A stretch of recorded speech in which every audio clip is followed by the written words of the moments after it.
श्री गुरु तेग बहादुर साहिब के 350वें शहीदी दिवस को समर्पित पंजाब सरकार की श्रद्धा और सत्कार से भरपूर पहल। पंजाब के 23 जिलों में गुरु साहिब के जीवन और बलिदान को दर्शाते light and sound show Srinagar, Gurdaspur, Faridkot और तख्त श्री दमदमा साहिब, तलवंडी साबो से अनंतपुर साहिब तक 4 महान नगर कीर्तन तथा 23, 24 और 25 नवम्बर को अनंतपुर साहिब में होने वाले भव्य समागमों में मुख्यमंत्री सरदार भगवंत सिंह जी मान की ओर से सभी को नतमस्तक होने का हार्दिक अनुरोध। आइए अपनी अटूट श्रद्धा और सत्कार के साथ इन समागमों का हिस्सा बने। नमस्कार, मैं हूं आपका दोस्त विजय विद्रोही और आप देख रहे हैं हमारा खास कार्यक्रम विजय फैक्टर। तो बंगाल पर नजर है, तमिलनाडु पर नजर है मोदी जी की बिहार जीतने के बाद। बिहार में महिला वोटरों ने जीत दिलाई, ऐसा मोटे तौर पर माना जा रहा है। कुछ लोगों का, विपक्ष का आरोप है कि एसआईआर के कारण बीजेपी को या एनडीए को महाजीत हासिल हुई, लेकिन बंगाल में ममता ने यह तय कर दिया है कि एसआईआर से जो बीजेपी ने कथित रूप से बिहार में फायदा उठाया, वैसा फायदा बंगाल में नहीं उठाने देगी। कैंप लग रहे हैं, एसआईआर में ज्यादा से ज्यादा लोगों के नाम जोड़े जा सकें, डिलीशन कम से कम हो, इस पर ध्यान दिया जा रहा है।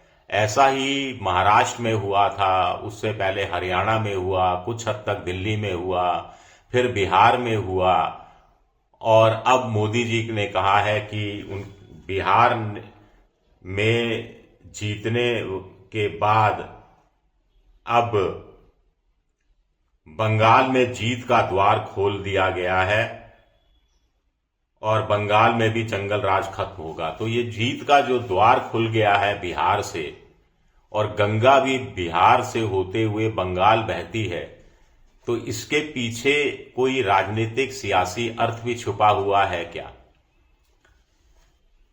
एसआईआर में बिहार में 65 लाख नाम काटे गए।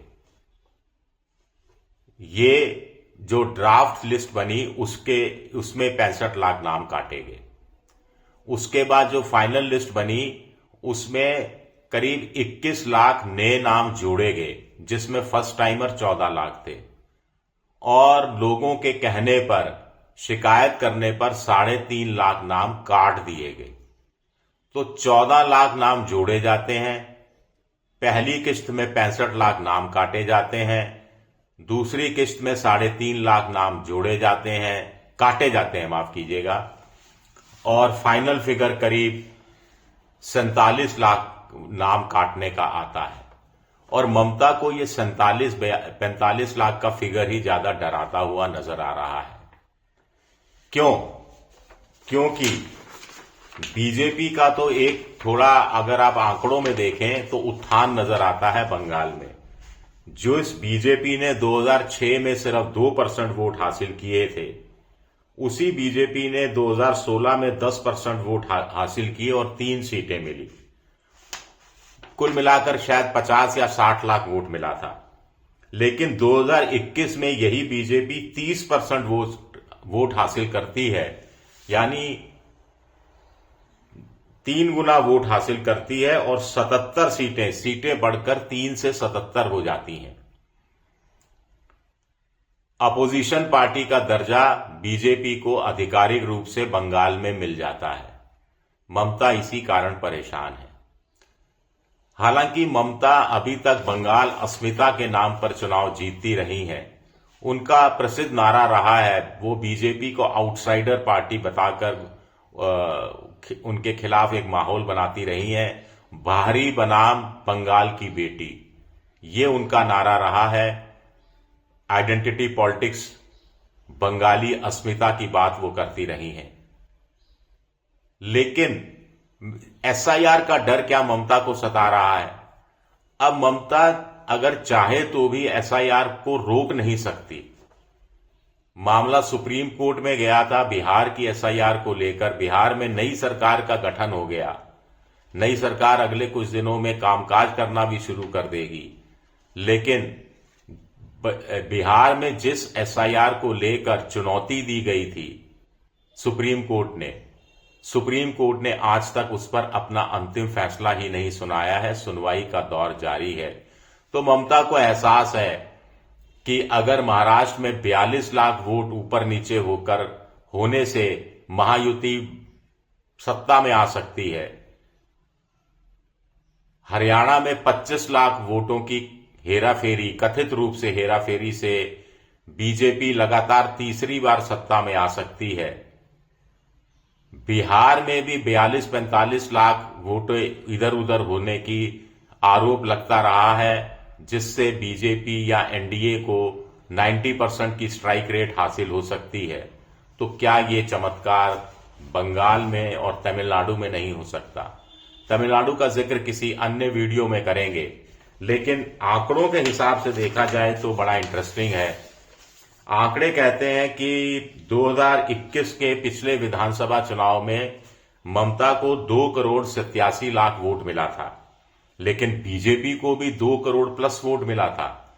पहली बार बीजेपी जो 50 लाख, 40 लाख, 60 लाख वोट के नीचे आती रही थी, उसके वोटों में क्वांटम जंप हुआ था और वो 2,28,00,000 तक पहुंच गई थी। फिर भी ममता संतुष्ट थी, क्योंकि इतने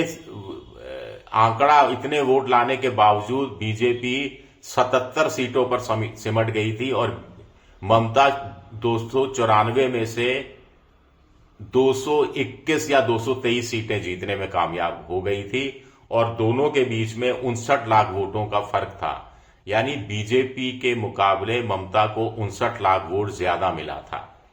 अब 2024 लोकसभा चुनाव की बात करें तो 42 में से 29 सीटें ममता को मिली, 12 सीटें बीजेपी के हाथ आई। ममता को 2,75,00,000 वोट मिला, लेकिन बीजेपी को भी 2,33,00,000 वोट मिल गया। सीटें जरूर 12 आई, 18 से घटकर 12 पे हो गई, लेकिन पिछले विधानसभा चुनाव के मुकाबले पिछले लोकसभा चुनाव में बीजेपी का वोटों का जो आंकड़ा है 6 लाख में उसमें इजाफा हुआ, उसमें वृद्धि हुई। 2021 विधानसभा चुनाव में ममता 59 लाख वोटों से आगे थी, 2024 में ममता 42 लाख वोटों से आगे रह गई। 42 लाख वोट का मतलब है, या फिर अगर हम 59 लाख को ही माने तो 30-32 लाख वोट अगर इधर उधर होता है, मतलब डिलीट हो जाता है, एसआईआर नई एसआईआर में शामिल नहीं होता है और कुछ वोटर मैनिपुलेट करके ऐड करा लिया जाता है, जैसा आरोप बीजेपी पर विपक्षी पार्टियां लगाती रही हैं, जैसी आशंका ममता बनर्जी इस समय जाहिर कर रही हैं, तो क्या ममता का खेल पलट भी सकता है? ये अपने आप में बड़ा इंपॉर्टेंट सवाल उठता है। ममता इसीलिए वहां पूरा जोर लगा रही है। उनको पता लग गया है कि जो बूथ लेवल एजेंट हैं उनकी नियुक्ति पूरी तरह से हो चुकी है और पूरा एक 80,000 बूथ पर नजर रखी जा रही है। बीजेपी भी यही काम कर रही है। ममता यहां कोई मौका चूकना नहीं चाहती। वो चाहेंगी कि ज्यादा से ज्यादा वोटरों के नाम एसआईआर के बावजूद शामिल रहें, ताकि उनके जीतने की संभावना ज्यादा बनी रहे। तो कुल मिलाकर बंगाल का चुनाव बड़ा दिलचस्प होता जा रहा है और मोटे तौर पर अगर 30 लाख वोट इधर उधर हो गए तो खेल कहीं भी जा सकता है। शुक्रिया, मेरा वीडियो देखने के लिए बहुत बहुत शुक्रिया।